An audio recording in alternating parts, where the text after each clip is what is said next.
Oi, essa é a nossa 7ª aula assíncrona da disciplina de modelagem e simulação de bioprocessos do primeiro período de 2020. Tudo bem? Hoje falaremos sobre computação natural, sobre o algoritmo Particle Swarm Optimization, abordaremos um estudo de caso e a sua aplicação no Scilab, mencionaremos as aplicações de engenharia e encaminharemos o encerramento. Computação natural, então, é o ramo da ciência da computação destinado a estudar, compreender e aplicar padrões complexos encontrados na natureza, utilizando-os como base para a solução de problemas, desenvolvimento de novas tecnologias e aperfeiçoamento de sistemas já existentes. Então pode parecer estranho que na disciplina de modelagem e simulação de bioprocessos a gente esteja falando de computação natural, mas a computação natural ela vai nos permitir que nós nos apropriemos de alguns conceitos associados à natureza que vão possibilitar que a gente venha a resolver problemas computacionais.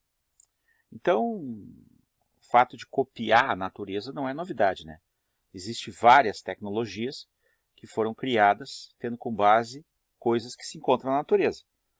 Por exemplo, todo mundo que já ficou com as calças sujas de pega-pega deve imaginar que o velcro foi inventado copiando esse tipo de planta. Todo mundo sabe que o sonar de um submarino imita o sistema de orientação dos morcegos. Todo mundo deve imaginar que o formato dos submarinos, por exemplo, lembra o formato dos peixes. Os cortes embaixo as linhas embaixo das pranchas de surf imitam as linhas embaixo das baleias, e assim por diante. Né? A computação natural se divide em 3 ramos. Nós vamos nos dedicar mais a só um deles. Então existe a computação inspirada na natureza, o que seria a computação bioinspirada, né? Estudo sobre a natureza através da computação, e a computação com mecanismos naturais. Então, vamos separar os 3. A computação bioinspirada, ou computação inspirada na natureza, tá, é o mais antigo e bem consolidado. Abrange todos os mecanismos desenvolvidos com base em algum caso observado na natureza. Surgiu com o passar do tempo e com a descoberta de novos princípios e teorias que visam implementar modelos computacionais em que os pesquisadores perceberam a possibilidade de utilizar princípios encontrados na natureza. Então, o pesquisador ele observa a natureza e copia alguma coisa que o comportamento da natureza tem. Foi através da computação bioinspirada que surgiram temas importantes como as redes neurais artificiais, as RNAs, os algoritmos evolutivos e outros tipos de implementações computacionais inspiradas na natureza. Bom, também é possível fazer o uso da computação para estudar a natureza. Então agora é o contrário, né? Então, estruturas computacionais serão usadas para sintetizar condutas naturais, padrões e processos similares àqueles vistos na natureza. Existem 2 linhas de atuação principal, o que se chama de Artificial Life, ou seja, vida artificial, que seriam softwares de computador capazes de imitar comportamentos associados à vida. E se a gente parar para pensar, um vírus de computador é uma coisa bem interessante do ponto de vista de um ser vivo. E a geometria fractal. Então, vida artificial é o nome da ciência que estuda a vida natural de maneira abrangente, bem como as características específicas da mesma na tentativa de recriá-la em meios artificiais como computadores. Então, a vida artificial permite que a gente aprenda não só sobre a biologia, mas também estuda seus fenômenos, bem como eles podem estar associados à computação. Lembra que eu falei dos vírus de computador? Bom, a computação com mecanismos naturais. Bom, aqui eu vou usar um recurso, eu não, né? as pessoas usam recursos associados a fenômenos naturais para fazer computação. Então, refere-se à criação de computadores ou sistemas computacionais que se baseiam em princípios naturais e orgânicos, utilizando as qualidades e dos preceitos naturais nas tecnologias computacionais. Por exemplo, os computadores de DNA e os computadores quânticos. Então, vou falar um pouquinho dos computadores quânticos. Os computadores quânticos têm sua arquitetura baseada na mecânica quântica. E, diferentemente dos computadores convencionais que só pode representar o 0 e 1, eles também podem representar ser 0 e 1 ao mesmo tempo, usando o princípio do gato de Schrödinger. Ou seja, toda vez que se associa um evento quântico probabilístico a um evento macroscópico, esse evento macroscópico somente terá a definição do seu estado quando ele for observado. Então, o caso do gato de Schrödinger está associado ao fato de que, num evento onde houver um decaimento radioativo, por exemplo, tá certo? Com a probabilidade associada a um determinado número de decaimentos, e um gato for colocado numa caixa, e essa caixa estiver ligada a um sistema de envenenamento, e esse sistema de envenenamento estiver ligado ao evento probabilístico quântico, o gato vai ficar meio vivo, meio morto. É esse o princípio. Porque, na realidade, o sistema quântico só vai se decidir quando for observado, ou seja, quando a gente abrir a caixa e observar se o gato está vivo ou morto, vai saber se o gato está vivo ou morto. Tá certo? Complicado de entender, mas está associado ao princípio dos eventos probabilísticos e mecânica quântica.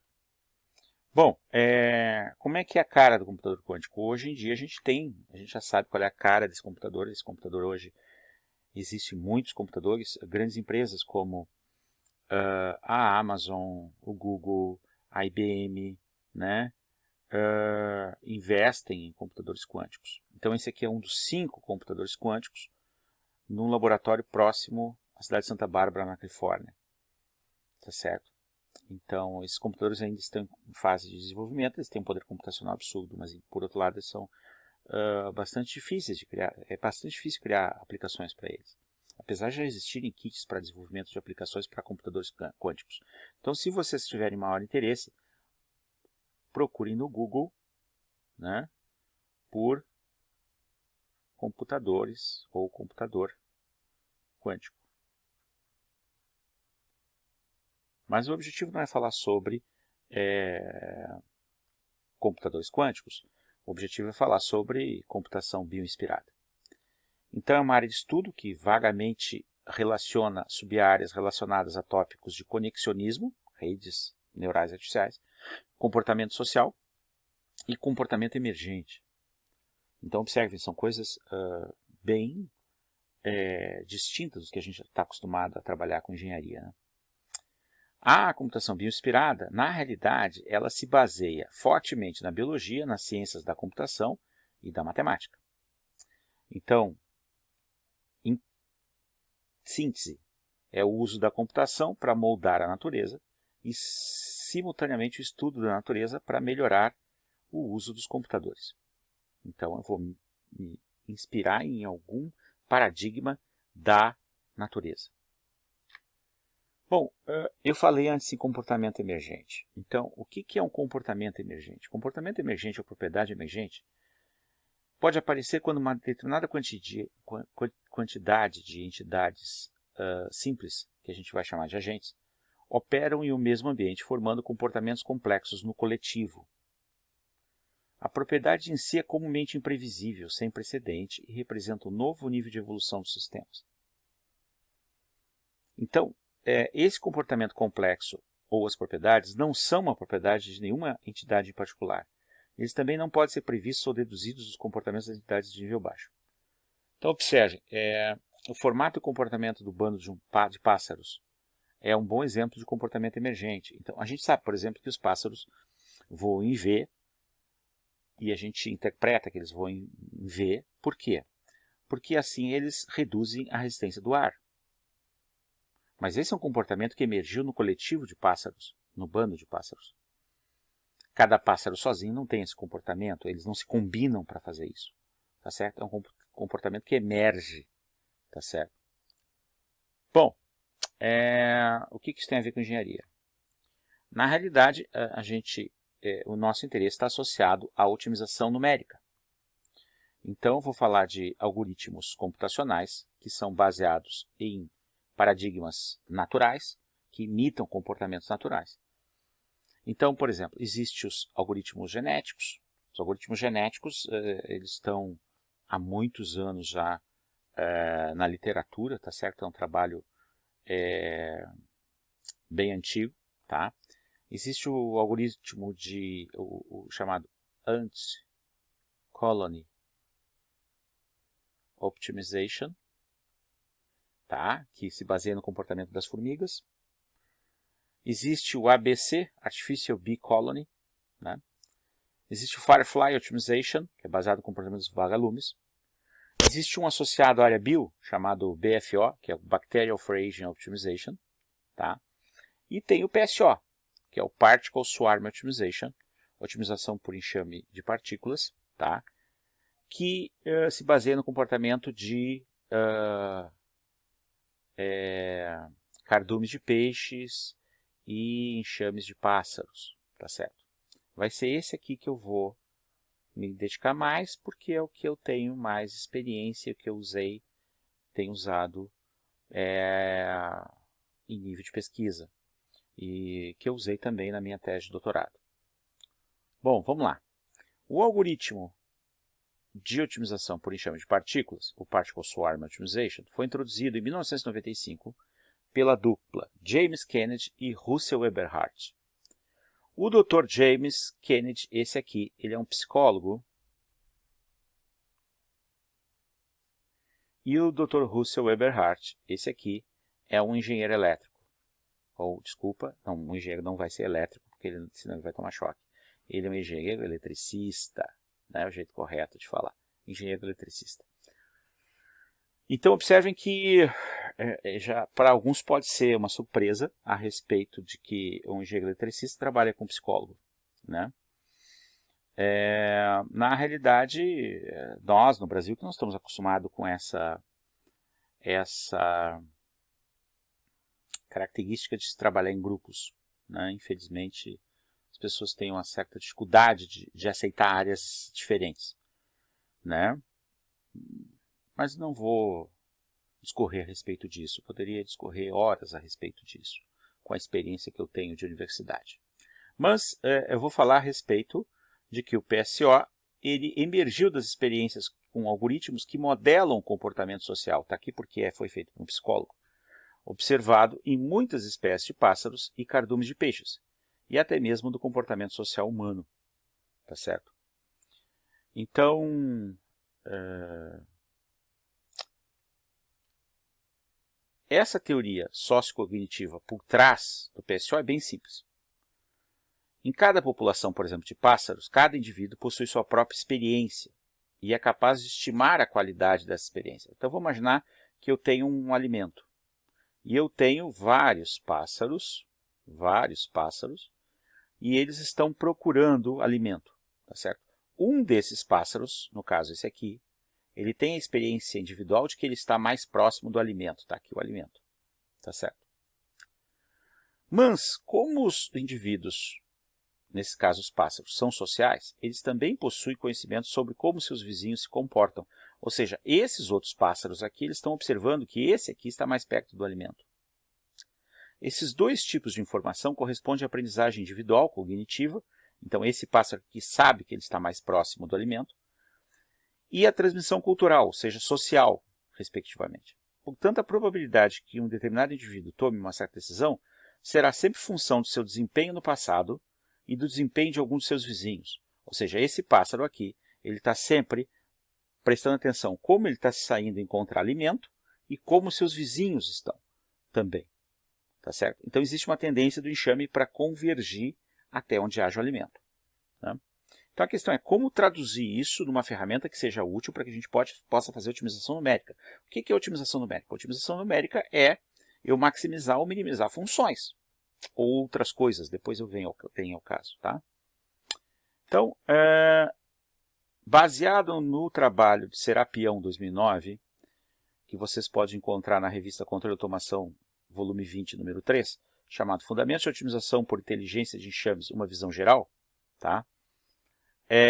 O pseudocódigo do PSO, ou seja, o algoritmo de verdade, tá? Começa assim. Primeiro, determine o tamanho da população de partículas, TPOP. Inicializar aleatoriamente a posição inicial de cada partícula individual, P em TPOP.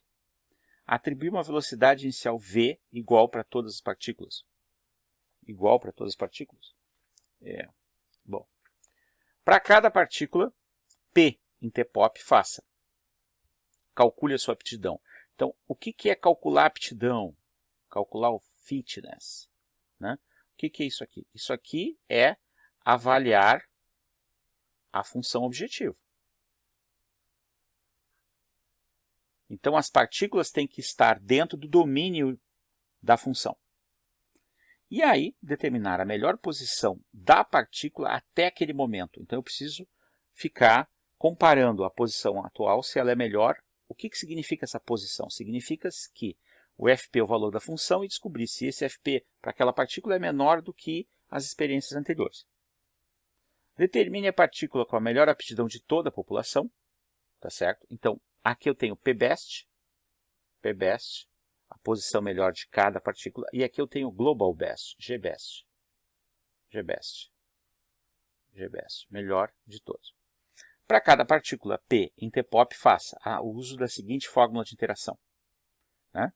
A velocidade da partícula vai ser a velocidade anterior mais φ1, no programa que eu vou mostrar aqui é C1, vezes PB menos X, a posição melhor menos a posição atual, menos, aqui tem o menos, lá no meu código não tem o menos, acho que está o mais lá, F12 vezes GB menos X. Aqui é o coeficiente 2, que é o social, aqui é o do indivíduo, porque é a melhor posição do indivíduo, e aqui é o Global Best, é o social, então aqui é o coeficiente social, tá certo? Menos X. Esse algoritmo aqui original, que foi apresentado aqui, o que eu vou mostrar para vocês, ele tem uma diferençazinha. Aqui ele tem uma coisa chamada inércia, que multiplica aqui. Tá? Ele tem uma inércia aqui.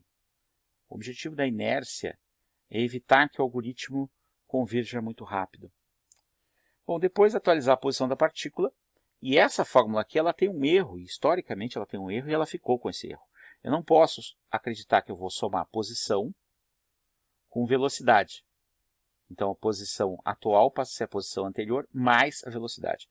Porque eu tenho um probleminha aqui, eu teria que multiplicar por um tempo, mas é assim mesmo, tá? Não tem esse tempo no algoritmo, é assim que fica.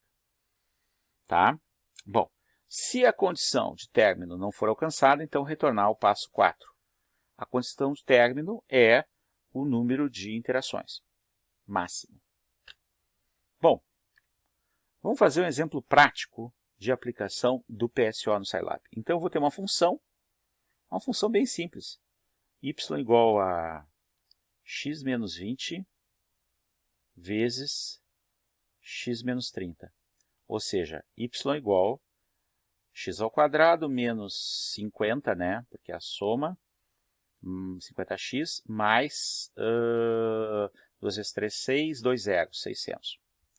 Então, eu tenho como determinar, como essa função aqui é uma função que existe, para poder comparar a resposta, eu vou usar o que a gente aprendeu em cálculo 1. Então, eu vou derivar isso aqui, né? Vai ser 2x menos 50, né? Vou igualar a zero para achar o mínimo ou o máximo local. Então, global, desculpa. Então, vai ficar dy dx igual a zero, 2x igual, menos 50 mais 2x igual a zero, 2x igual a 50, x igual a 25. Então, em x igual a 25, eu tenho ou um mínimo local ou um máximo local. Tá certo? Como é que eu sei? Eu faço o estudo do sinal da função primeira derivada. Isso aqui é uma reta, tá certo? Ela está passando de negativo para positivo em 25, então a declividade estava assim e veio assim. Isso aqui é uma parábola e eu já descobri que isso aqui é o mínimo local. mínimo local. Esse problema é bem fácil, problema trivial, tá?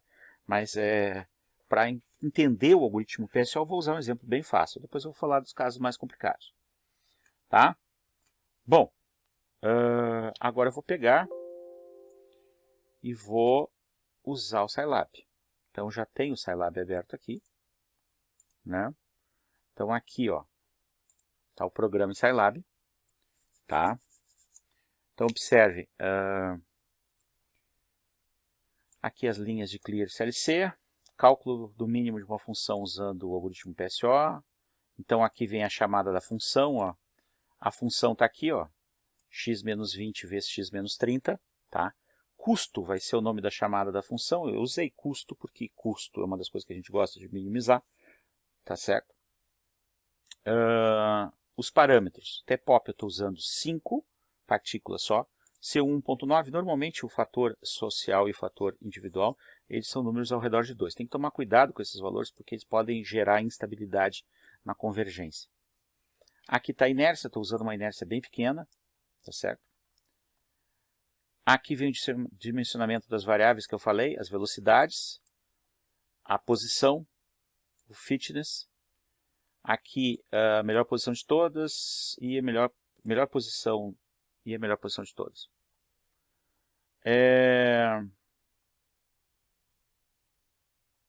Aqui o código tem um errinho. Aqui eu já descobri que ele tem um errinho, ó.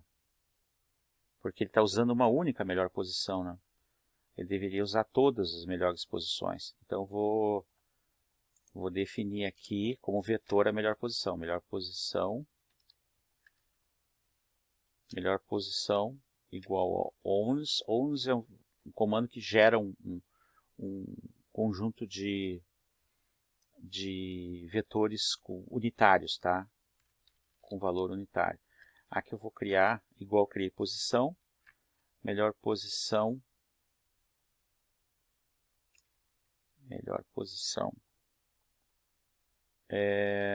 Aqui agora ela mudou, né? Agora ela mudou. Então é melhor eu tirar ela daqui, porque agora ela é um vetor. Vou colocar ela aqui. Melhor posição de todas. Melhor posição aqui. Melhor posição aqui. Melhor posição, índice I, vírgula 1. Recebe range é o comando para gerar um aleatório, um randômico, um pseudo aleatório, né? Então, aqui está a inicialização das velocidades, da posição e da melhor posição para cada um. A melhor posição de todas ela é um único valor, porque engloba a população inteira. Bom, aqui está o GBEST, PBEST. Por que esses valores inicializam em valores altos? Porque eu estou trabalhando num problema de minimização. Se eu estivesse trabalhando num valor de maximização, seria o contrário. Tá certo? Eles seriam valores bem pequenos, seriam negativos. Fim igual a zero, anterior igual a zero, atual igual a GBEST. Isso aqui são variáveis dummy que, quando eu fui mexendo no código, elas acabaram ficando, não necessariamente elas são outras. Enquanto fim igual a zero. Bom, fim é zero, vamos perguntar se fim é zero. Cadê a variável fim?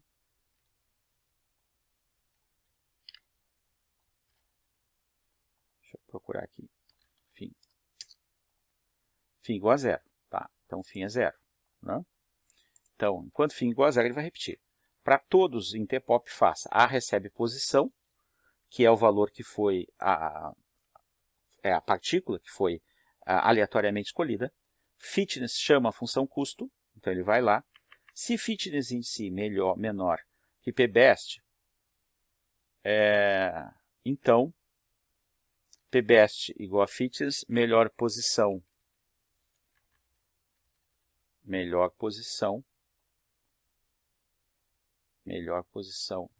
índice I,1 igual a posição índice I,1. PBEST index igual a I. Então eu armazenei o valor do índice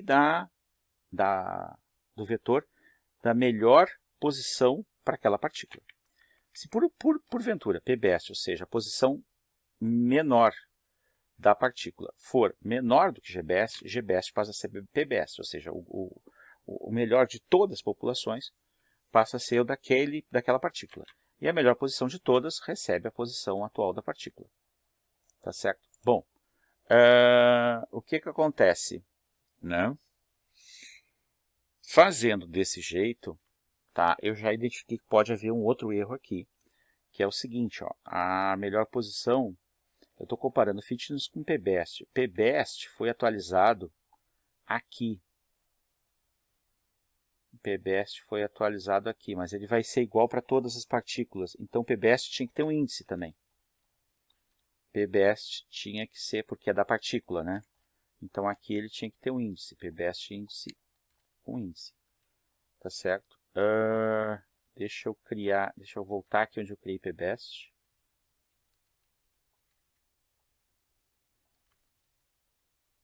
Aqui, ó. Aqui, ó. For i igual a 1 até tpop. Int PBest índice i, né? Para eu não correr riscos, eu vou botar i,1 aqui, porque às vezes eu tenho que transpor o vetor. Assim eu não preciso transpor o vetor. PBest índice i,1, tá? Então, se PBest índice i,1 for menor que GBest, GBest passa a ser PBest índice i,1. A aula acabou virando o desenvolvimento do software, né? Porque eu estou tendo que corrigir ele, porque ele tinha uns errinhos, né? Eu não achei a versão que tinha sido validada. Essa aqui é a versão que eu encontrei no meu e-mail, não é a versão validada. Então agora vamos lá. Fórmula da interação. Velocidades índice i,1 igual a inércia vezes velocidades índice i,1 mais C1 vezes range, melhor posição índice i,1 menos posição índice i,1. Mais, aqui lembra que eu falei que era mais? Lá estava menos. C2 vezes range, a gente pode testar depois. Vezes melhor posição de todos, que é o da população, por isso que ele não é vetor, menos posição índice i,1. Ótimo. Posição índice i,1 igual a posição índice i,1 mais velocidades índice i,1. Ótimo. End, aqui ele faz a atualização, calcula o número de vezes. Se vezes for maior que 20, ele faz fim igual a 1. Então eu vou repetir 20 vezes, tá? Então eu tenho, qual o tamanho de população? Eu tenho 5, ele vai fazer 100 cálculos, tá certo? Então quando o fim passa a ser diferente de zero, ele vai sair do laço de repetição, né? E para a gente poder acompanhar o gráfico, eu fiz aqui um comando para ele graficar a função para a gente ver os valores. E aqui ele vai dar a resposta. Vamos salvar e executar. Bom, pelo menos ele fez o gráfico. Observe que era para lembrar uma parábola, mas não lembrou. E vamos ver se ele chegou perto da nossa solução.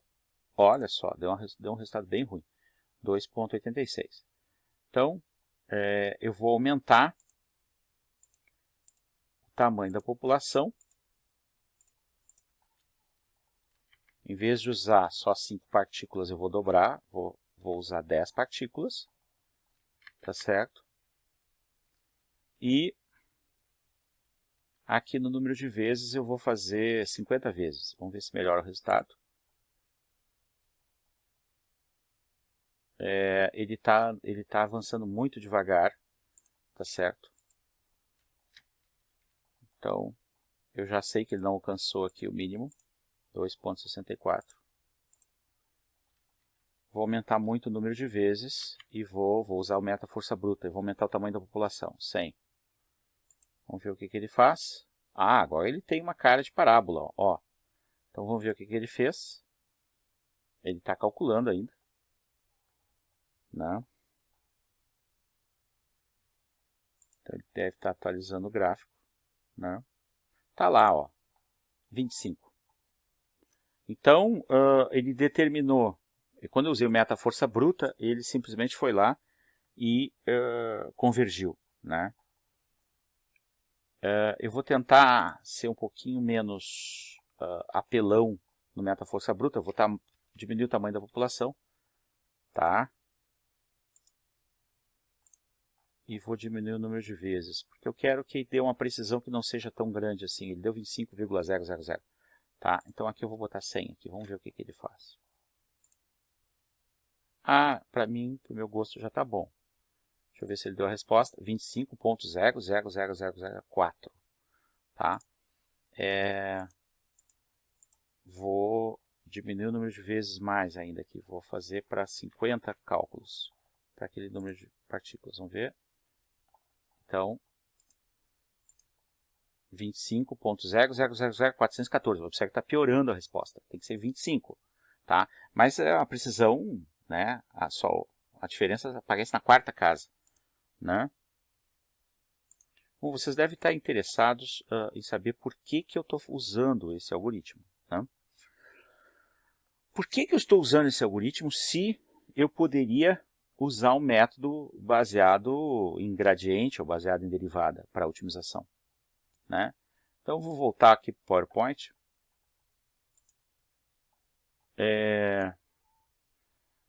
Bom, o programa ele foi até o mínimo local, de x igual a 25, então ele funciona, ele está funcional. Tá certo? Bom, então, quais são as aplicações de um algoritmo de otimização qualquer em engenharia? Bom, a priori, a gente poderia maximizar ou minimizar funções usando o que a gente aprendeu em cálculo, certo? O que acontece é que muitas vezes em engenharia a gente não tem a função do que a gente quer maximizar ou minimizar. Por exemplo, vou dar um exemplo associado a bioprocessos. Vamos imaginar a seguinte situação, que eu acompanhe ao longo do tempo, tá certo? Ao longo do tempo, a concentração celular de biomassa que eu queira realizar um cultivo em um reator. Pode ser um reator batelada, por exemplo, tá certo?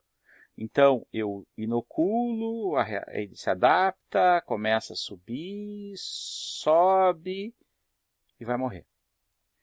Antes de morrer, o que eu faço? Quando a concentração alcançar o máximo, eu venho aqui e filtro. E aí eu rebaixo essa concentração para o nível aqui embaixo, como eu filtrei, tá certo? Eu retirei células, então estou retirando células, por isso que a concentração cai, tá certo? Aqui está em gramas por litro, aqui está tempo, pode ser tempo em dias, por exemplo. E aí a concentração cai. E aí o que acontece? Acontece um novo cultivo. Observe que eu fiz um diferente, inclusive. E aí o que vai acontecer? Quando chegar aqui, de novo, eu retiro e eu repito o processo. Esse processo aqui é o processo de cultivo em batelada alimentada, fed batch. Ou seja, eu estou retirando uma determinada quantidade de biomassa. A questão é, o que é melhor? Será que o melhor é eu esperar?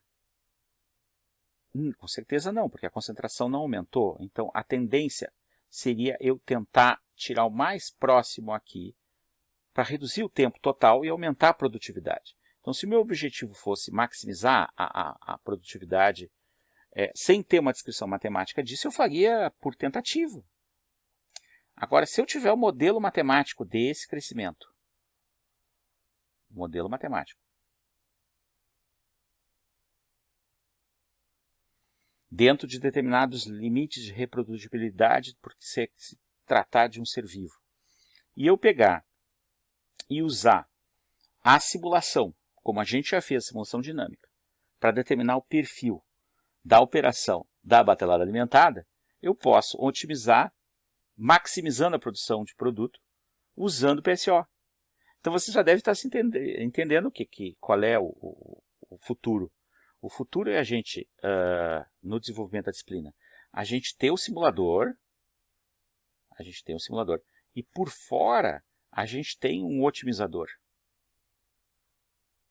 O otimizador chama o simulador toda vez que ele vai executar um cálculo como se fosse uma partícula. E aí eu vou maximizar ou minimizar a produção das células. Por isso que a gente está estudando isso. A gente pode usar isso em bioprocessos, a gente pode usar isso em outras engenharias, muitas outras situações. Tá certo? Por exemplo, a gente pode pensar em controle ótimo, tá? Controle automático ótimo, tá? Que é uma das aplicações que a gente vê na disciplina de instrumentação e controle de bioprocessos. Bom, para encerrar então essa nossa aula de hoje, a gente viu algoritmos bio-inspirados de otimização.